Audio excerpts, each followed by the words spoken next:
So another one bites the dust. Yes, we have another member of the Trump administration who was fired.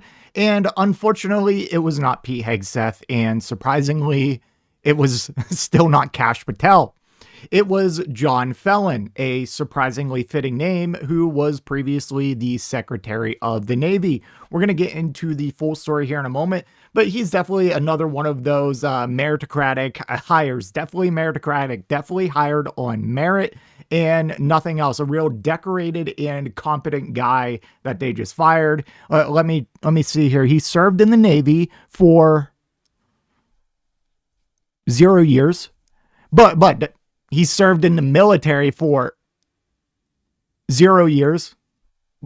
But don't worry, he has a bachelor's in economics and political science and an MBA from Harvard. Pretty smart guy.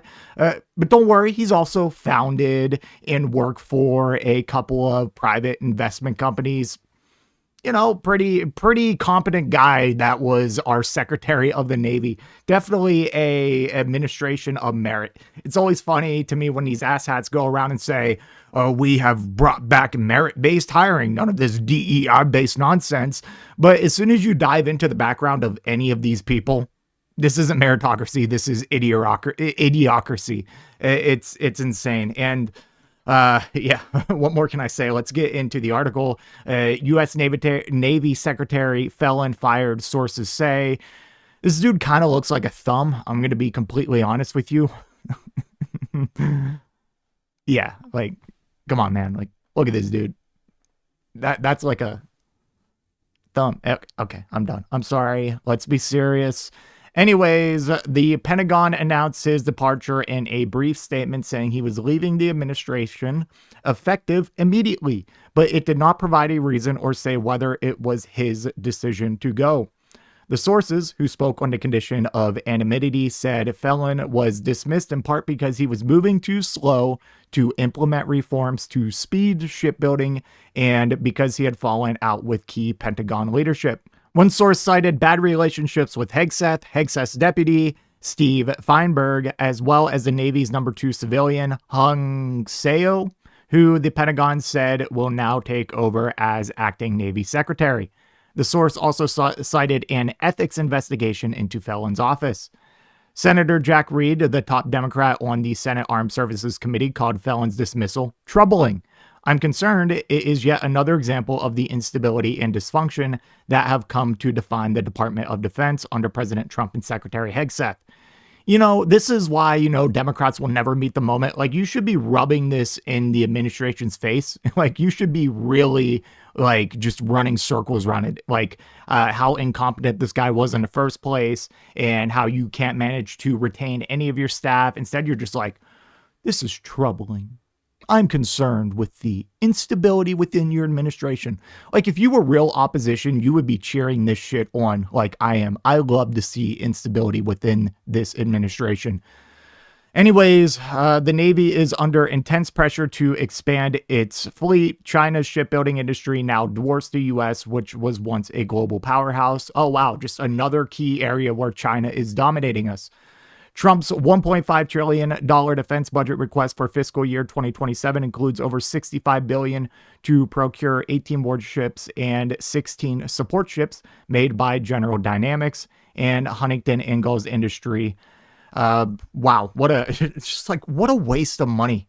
A $1.5 trillion military budget. I mean, we've already covered it, so I'm not going to get into it. Obviously, we don't have money for single-payer healthcare, universal college, or, I don't know, a livable minimum wage or better roads or anything like that. We definitely don't have that kind of money.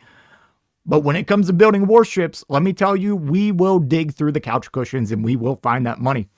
It's insane to me how back to the main topic at hand, it's the Russification of the U.S. just keeps chugging along.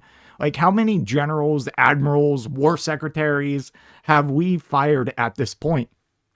Because, like, what? Because they couldn't turn a giant piece of steaming dog shit into gold? Like, it's kind of like, it's like Putin firing all his generals. It's like you start this illegal and offensive war, completely ill-prepared, completely underestimating your enemy, and then you get your shit pushed in, and now it's like, well, I'm just going to fire everyone instead of like actually take accountability for what I've done. Don't worry. I'm sure this Hung Cao, whatever, is just as competent. I'm sure he'll just be like a interim.